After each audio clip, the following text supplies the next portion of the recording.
નમસ્કાર મિત્રો, આજે આપણે 20 મહત્વપૂર્ણ એમસીક્યુનો વિસ્તૃત ચર્ચા સાથે અભ્યાસ કરીશું. દરેક પ્રશ્નનો સાચો જવાબ અને સંપૂર્ણ સમજણ સાથે ચર્ચા કરીશું. આજની આપણી આ ઊંડાણપૂર્વક ચર્ચાનો વિષય બહુ રસપ્રદ છે.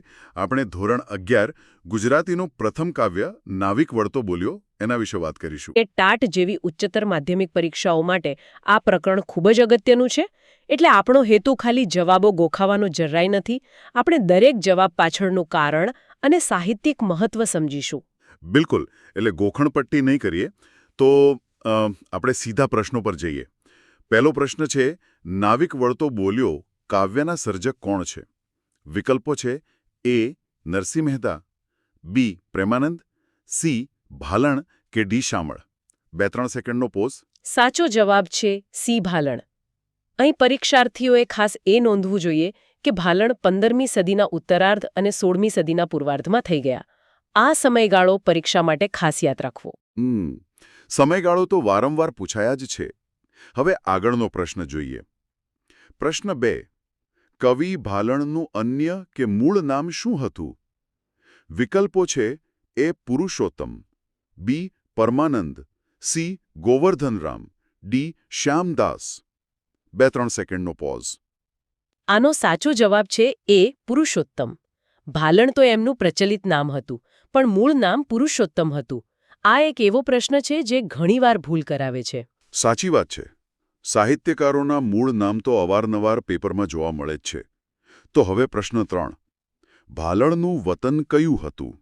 વિકલ્પો છે: A. Vadodara, B. Patan, C. Junagadh, D. Surat. 2-3 સેકન્ડનો પોઝ. સાચો જવાબ છે બી. પાટણ. તેઓ પાટણના વતની હતા અને જ્ઞાતિએ મોઢ બ્રાહ્મણ હતા. વિધાનવાળા પ્રશ્નોમાં આ વધારાની માહિતી ખૂબ કામ લાગી શકે છે. ચોક્કસ. હવે આગળનો પ્રશ્ન જોઈએ. પ્રશ્ન 4. ગુજરાતી સાહિત્યમાં ભાલણને કયા નામથી ઓળખવામાં આવે છે? એ. ગરબીના પિતા, બી. લોકસાહિત્યના પિતા, સી. આખ્યાનના પિતા, ડી. ખંડક કાવ્યના પિતા. 2-3 સેકન્ડનો પોઝ. સાચો જવાબ છે સી. આખ્યાનના પિતા. એટલે અહીં ભાર મૂકવો જરૂરી છે કે ભાલણે જ કડવાબદ્ધ આખ્યાનોનો સ્થિર પાયો નાખ્યો હતો. એટલે જ તેમને આખ્યાનના પિતા કહેવાય છે. બરાબર. પ્રેમાનંદે પણ ભાલણ યાદ રાખવું. પ્રશ્ન 5. ભાલણે ગુજરાતી ભાષાને કઈ ભાષા તરીકે ઓળખાવી હતી? એ. અપભ્રંશ ભાષા, બી. પ્રાકૃત ભાષા, સી. ગુર્જર ભાષા, ડી. ગીરવાણ ભાષા.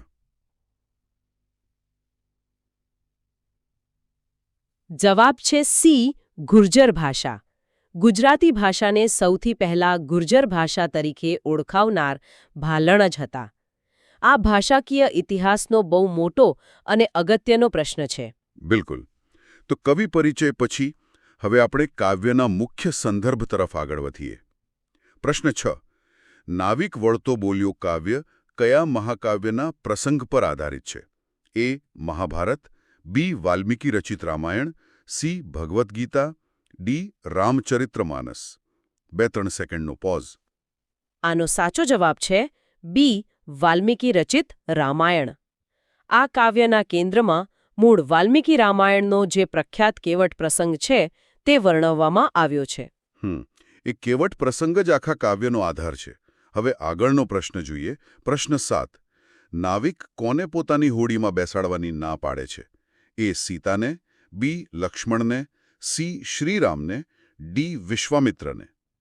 2-3 સેકન્ડનો પોઝ. સાચો જવાબ છે સી. શ્રીરામને. નાવિક લક્ષ્મણ અને સીતાને બેસાડવા તૈયાર છે, પણ ભગવાન શ્રીરામને ચોખ્ખી ના પાડે છે. ખરેખર આ બહુ આશ્ચર્ય પમાડે એવી વાત છે કે એક નાવિક ભગવાનને ના પાડે છે. આવું શા માટે? એના પરથી જ પ્રશ્ન 8 બને છે. નાવિકના મતે શ્રીરામની ચરણરજ એટલે કે પગની ધૂળનો મહિમા કેવો છે? એ. રોગ મટાડનારો, બી. પથ્થરને સ્ત્રી બનાવનારો, સી. સ્ત્રીને પથ્થર બનાવનારો, ડી. હોડીને સોનાની બનાવનારો. 2-3 સેકન્ડનો પોઝ. સાચો જવાબ છે બી. પથ્થરને સ્ત્રી બનાવનારો. નાવિકે લોકવાયકા સાંભળી હતી કે શ્રીરામની ચરણરજથી પથ્થર બની ગયેલી અહલ્યા જીવિત સ્ત્રી બની ગઈ હતી. હા, અને આના પરથી જ પ્રશ્ન 9 જોડાયેલો છે. અહલ્યા કોણ હતી? વિકલ્પો છે: એ. વિશ્વામિત્રની પત્ની, બી. ગૌતમ ઋષિની શાપિત પત્ની, સી. નાવિકની પત્ની, ડી. વાલ્મીકી ઋષિની શિષ્યા. 2-3 સેકન્ડનો પોઝ. સાચો જવાબ છે બી. ગૌતમ ઋષિની શાપિત પત્ની. અહલ્યા ગૌતમ ઋષિના પત્ની હતા, જે શાપને કારણે પથ્થર એટલે કે શિલા બની ગયા હતા. બરાબર છે. એટલે નાવિકના મનમાં એ જ ડર હતો. હવે આગળનો પ્રશ્ન જોઈએ. પ્રશ્ન 10. નાવિકની આજીવિકા કે રોજગારીનું એકમાત્ર સાધન કયું છે? એ. ખેતી, બી. માછલી પકડવી, સી. હોડી, ડી. લાકડા કાપવા. 2-3 સેકન્ડનો પોઝ. જવાબ છે સી. હોડી અથવા નાવ. એક ગરીબ નાવિકના કુટુંબના ભરણ-પોષણ માટે આ હોડી જ એનું સર્વસ્વ છે. અને એ હોડી જ એની ચિંતાનું કારણ છે. પ્રશ્ન 11. નાવિકને કયો ડર સતાવી રહ્યો છે? એ. હોડી નદીમાં ડૂબી જવાનો, બી. શ્રીરામ ભાડું નહીં આપે તેનો, સી. હોડી સ્ત્રી બની જવાનો, ડી. રાક્ષસોના આક્રમણનો. 2-3 સેકન્ડનો પોઝ. જવાબ છે સી. હોડી સ્ત્રી બની જવાનો. અહીં વિદ્યાર્થીઓએ નાવિકનું ભોળપણ સમજવું પડે. નાવિક વિચારે છે કે રામની ચરણરજથી પથ્થર જો સ્ત્રી બની શકે તો મારી હોડી તો લાકડાની છે. હા, એને એમ કે લાકડું તો પથ્થર કરતાં પણ નરમ કહેવાય. એટલે જો હોડી સ્ત્રી બની જાય તો કમાવાનું સાધન જ જતું રહે. પાછી ઘરમાં એક સ્ત્રી તો છે જ. આ હોડીમાંથી બીજી સ્ત્રી પ્રગટ થાય તો બંનેનું પાલન પોષણ કેવી રીતે કરવું, એ પણ એક મોટો પ્રશ્ન હતો. તો હવે આ સમસ્યાના ઉકેલ તરફ જઈએ. પ્રશ્ન 12. નાવિકની મૂંઝવણ દૂર કરવા માટે કોણ માર્ગ કાઢે છે? એ. લક્ષ્મણ, બી. ગુરુ વિશ્વામિત્ર, સી. સીતાજી, ડી. વશિષ્ઠ મુનિ. 2-3 સેકન્ડનો પોઝ. સાચો જવાબ છે બી. ગુરુ વિશ્વામિત્ર. શ્રીરામના ગુરુ વિશ્વામિત્ર જ આખી પરિસ્થિતિ પામી જાય છે અને આ સમસ્યાનો ઉકેલ લાવે છે. ગુરુ જ રસ્તો બતાવે છે હંમેશા. પ્રશ્ન 13. વિશ્વામિત્ર નાવિકને શો ઉપાય સૂચવે છે? એ. હોડીને કપડાથી ઢાંકી દેવી, બી. શ્રીરામને પગે ચલાવવા, સી. ગંગાજળથી શ્રીરામના પગ ધોવા, ડી. નવી હોડી લઈ આવવી. 2-3 સેકન્ડનો પોઝ. જવાબ છે સી. ગંગાજળથી શ્રીરામના પગ ધોવા.